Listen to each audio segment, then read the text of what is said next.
Bismillahirrahmanirrahim. Assalamualaikum warahmatullahi wabarakatuh. Halo semua, perkenalkan nama saya Labibah Nur Rasyidah dari kelas 12 Agama, nomor absen 12. Sebelumnya saya ucapkan terima kasih kepada Ibu Titik selaku penguji. Baik, saya akan mempresentasikan untuk nilai praktikum sejarah Indonesia, itu membahas kehidupan politik dan ekonomi pada masa Orde Baru. Adapun poin-poinnya yaitu: pertama, kehidupan politik pada masa Orde Baru; kedua, kehidupan ekonomi pada masa Orde Baru; ketiga, dampak positif dan negatif pada bidang politik; keempat, dampak positif dan negatif pada bidang ekonomi.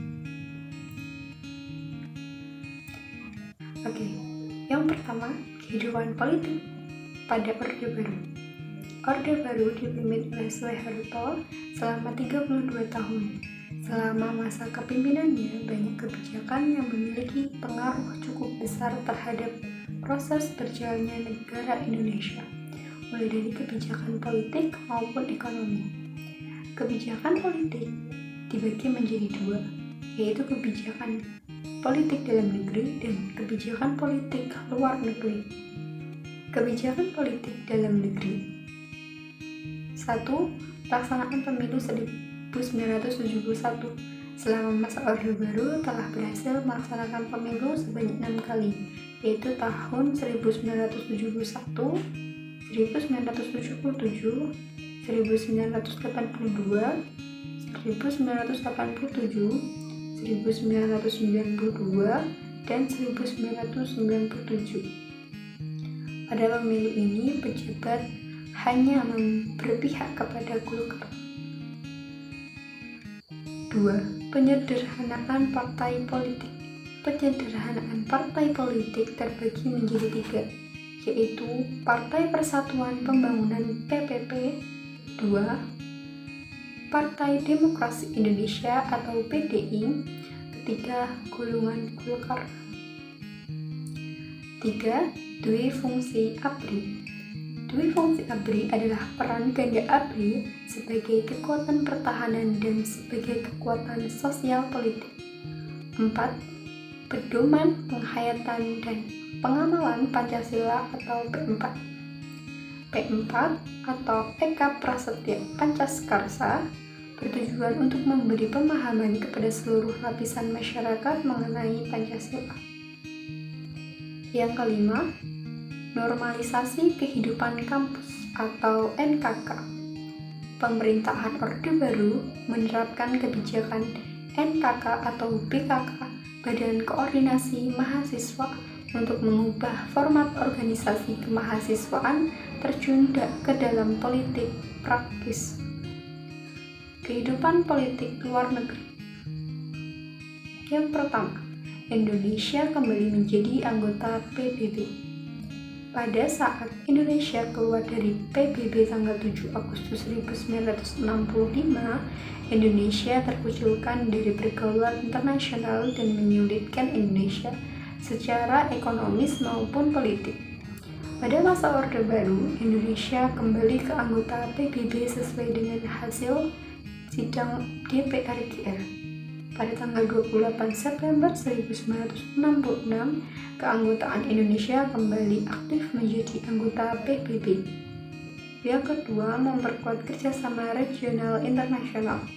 Indonesia mulai memperkuat kerjasama baik regional dan internasional dengan melakukan beberapa upaya.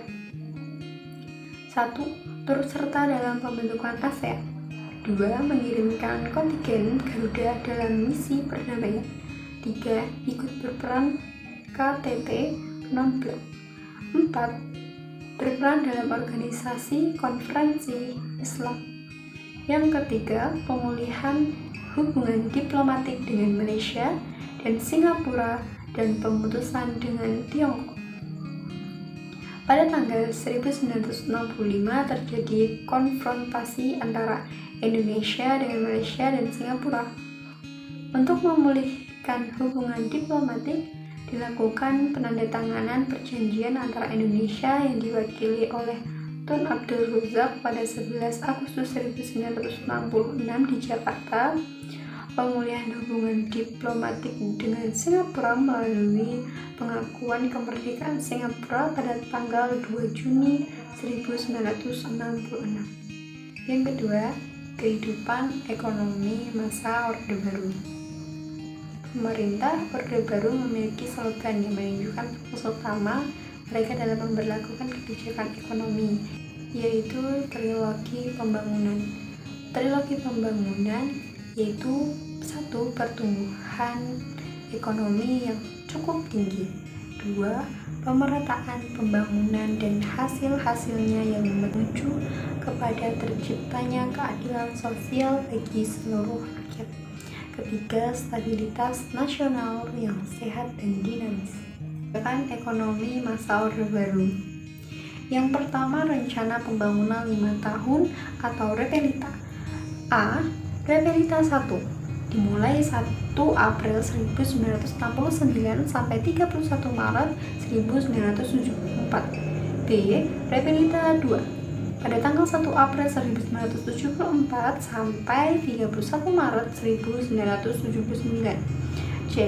Repelita 3 dimulai pada tanggal 1 April 1979 sampai 31 Maret 1984. D. Repelita 4 dimulai pada tanggal 1 April 1984 sampai 31 Maret 1989. E. Repelita 5 pada tanggal 1 April 1989 sampai 31 Maret 1994. F. Repelita 6 pada tahun 1994. Berikutnya, dampak positif pada bidang politik. Yang pertama, pemerintahan mampu membangun fondasi yang kuat bagi kekuasaan lembaga kepresidenan yang membuat semakin kuatnya peran negara dalam masyarakat.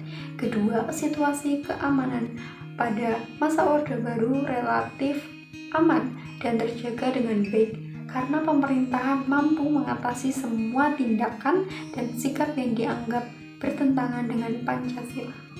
Ketiga, dilakukan peleburan partai dimaksud agar pemerintahan dapat mengontrol parpol. Keempat, keamanan dalam negeri lebih terjamin.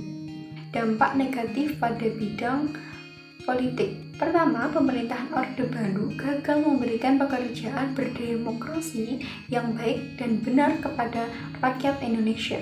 Kedua, sistem perwakilan bersifat semu, bahkan hanya dijadikan topeng untuk melenggangkan sebuah kekuasaan secara sepihak. Ketiga, terbentuk pemerintahan yang bersifat otoriter, dominatif, dan cenderung KKN.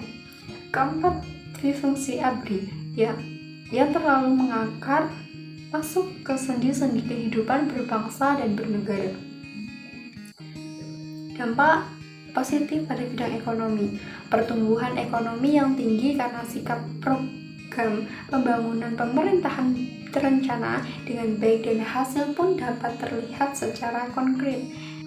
Kedua, Indonesia mengubah status dari negara pengirim beras terbesar menjadi bangsa yang memenuhi kebutuhan beras sendiri atau swasembada beras. Ketiga, penurunan angka kemiskinan yang diikuti dengan perbaikan kesejahteraan rakyat. Poin terakhir, dampak negatif pada bidang ekonomi. Pertama, perbedaan ekonomi antara daerah dalam masyarakat terasa semakin tajam. Dua, terciptanya kelompok yang terpinggirkan atau marginalisasi sosial. Dan ketiga, menimbulkan konglomerat dan bisnis yang erat dengan KKN, korupsi, kolusi, dan nepotisme. Cukup sekian yang bisa saya sampaikan. Apabila ada salah, mohon dimaafkan. Wabillahi taufiq wal hidayah. Wassalamualaikum warahmatullahi wabarakatuh.